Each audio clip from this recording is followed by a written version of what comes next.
Seguimos aquí en transición y ahora estamos en comunicación con Eduardo Bior. ¿Cómo estás, Eduardo? ¿Qué tal, Alberto? Qué gustazo verte. Igualmente para mí. Veo que has estado muy activo trabajando sobre la situación internacional y justamente por eso quería consultarte sobre el conflicto en Medio Oriente, en qué está la situación de la guerra de Rusia con Ucrania y qué panorama podemos avisorar aquí para lo que nos viene. Bueno, son varias cosas al mismo tiempo. Empecemos por el conflicto más urgente. El conflicto que Es, vos llamás de Medio Oriente y que yo llamo de Asia Occidental. Porque ajá, Medio Oriente supone visto desde dónde es la mitad, visto desde Europa. Es la mitad de Oriente. Bueno, pero no sé por qué es Oriente, qué sé yo. Es decir, yo prefiero llamarlo en una forma más neutra, Asia Occidental. perfecto. Este, eh, mira, lo que está pasando, voy a empezar por el final. Es el prólogo de una solución política a una guerra que se extiende desde hace 75 años. Uh-huh. Es decir, desde la fundación del Estado de Israel y la expulsión de medio millón de palestinos de sus territorios ancestrales, luego tres guerras, 1956, 1967, 1973, la expansión del Estado de Israel, su creciente conversión en un estado teocrático militar, la ocupación de territorios palestinos, la ocupación sin fin de territorios palestinos, lo que era un momento, después de la guerra de 1967, se convirtió en un provisorio permanente. La salvaje represión contra la población palestina, es decir, justamente hay miles y miles de civiles palestinos encarcelados en Israel, en muchas mujeres, ancianos y niños, muchos niños encarcelados, robo de tierras por los colonos en Cisjordania, y que nadie me venga a decir, bueno, pero los terroristas palestinos matan. Sí, sí, sí, los palestinos han matado y matan también a civiles. Ninguna muerte de civiles fuera de combate está justificada por nada. Y cada civil que muere vale lo mismo que el otro. Lo mismo cada soldado, por supuesto. Lo que pasa es que el soldado está en una operación militar, soldado o miliciano, en este caso. Esto, digamos, por el lado de la falsa moralina que se ha implantado. Eh, ¿Qué es lo que ha pasado ahora? Concretamente, la operación que comenzó el sábado desde la franja de Gaza, una pequeña franja de muy pocos kilómetros de largo y solamente 2 kilómetros de ancho, entre el mar y el desierto del Negev. Es la zona de mayor densidad de población del mundo, porque hay 2,5 millones de habitantes amontonados uno sobre otro. Desde allí, que es una zona que desde el 2005 está bajo administración palestina y está si bien recuerdo, desde 2007 o 2008 bajo gobierno del movimiento de resistencia islámica Hamas, se ha lanzado una ofensiva nunca antes vista hacia todo el sur de Israel. Así un frente muy, muy amplio de muchos kilómetros a lo largo de la frontera común. Se ha lanzado una operación Y esto es lo interesante, por tierra, mar y aire. Es decir, por tierra han entrado los comandos con chips, con camiones y hasta a caballo. Han entrado al territorio israelí. Han entrado por aire en parapentes ultralivianos y han llegado por mar en lanchas rápidas. Entraron en Israel. Una vez que entraron, volaron, destruyeron la valla fronteriza. Nadie explicó hasta ahora por qué no había en ese momento francotiradores israelíes que habitualmente están en ese lugar. Han asaltado cerca de 20 bases militares israelíes. Por suerte, los israelíes han tenido la rapidez de retirar de una de ellas los aviones F-16, si no es que se los hubieran volado. Y han ejecutado en forma directa, o sea, con precisión, a algunos altos oficiales de la inteligencia militar israelí, o sea que los tenían detectados, y han, por supuesto, disparado por las calles de los asentamientos, y ahí han matado civiles, han secuestrado, en una fiesta clandestina han secuestrado gente, y se retiraron a la Franja de Gaza llevándose unos 150 civiles israelíes. Sí. Parece que algunos combatientes todavía quedaron, yo no entiendo bien para qué, pero quedaron en territorio israelí. Y ayer por la noche todavía el ejército israelí los estaba buscando. Es decir, estas son las dimensiones estrictamente militares de la operación. Israel reaccionó inmediatamente declarando el estado de guerra, bloqueando la Franja de Gaza completamente, o sea que no deja entrar ni agua, ni alimentos, ni medicamentos, y comenzó a bombardearla masivamente. Hasta aquí llegó el estado de las operaciones militares. Es decir, lo que hay que preguntarse ahora es qué pasó. Claro, porque lo que llama la atención es que un Estado de las características que vos decís y que siempre se ha elogiado por sus niveles, por la eficiencia de su inteligencia, niveles de seguridad y demás, se haya comido esto, ¿no? Que haya pasado casi desapercibido. Una operación de estas características se preparó por lo menos durante meses.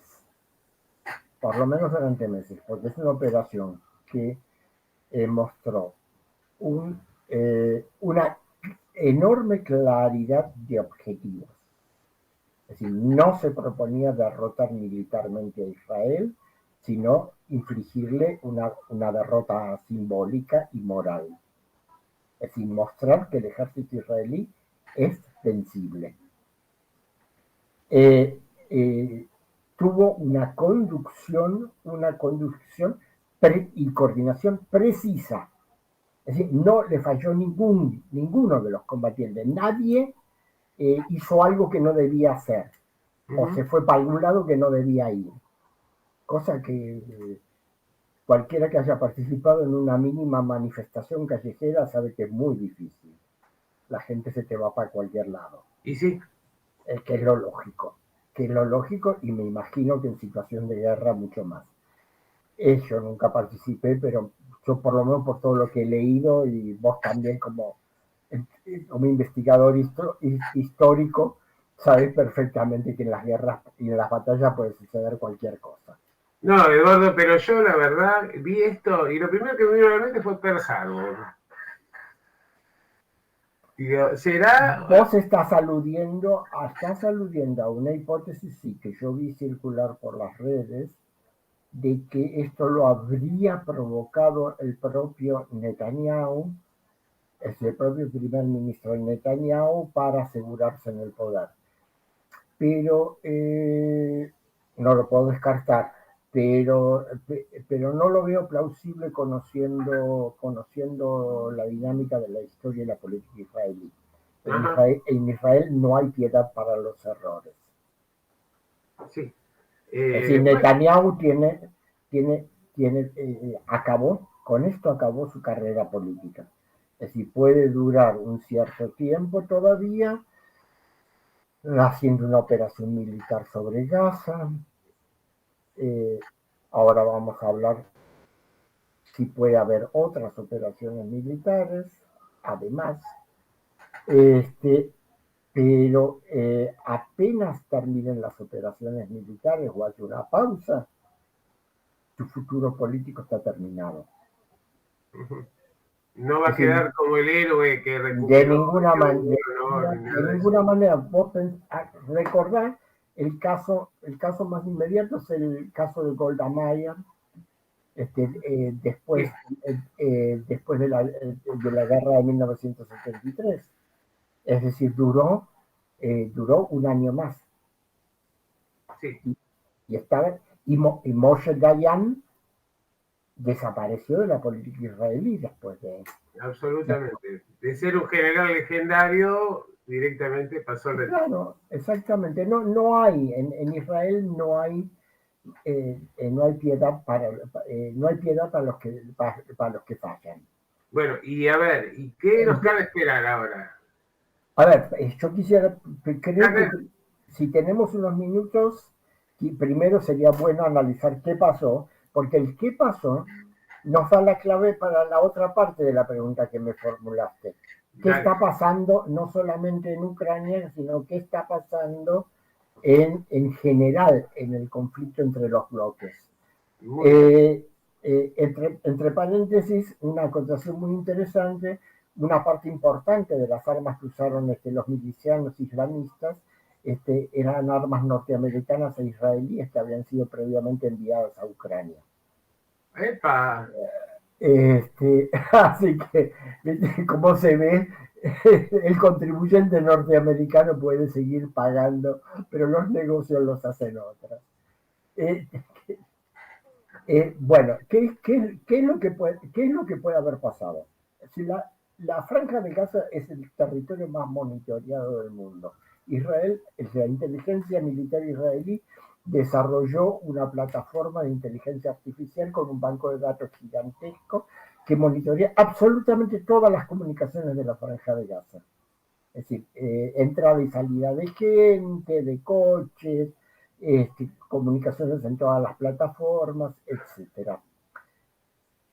Resulta que por la pequeña información de servicios de inteligencia que ha trascendido y evaluaciones del mundillo internacional de la inteligencia, en 2021, en el último enfrentamiento que hubo entre Israel y Hamas, eh, a Israel le fue muy práctico y le sirvió mucho la inteligencia artificial.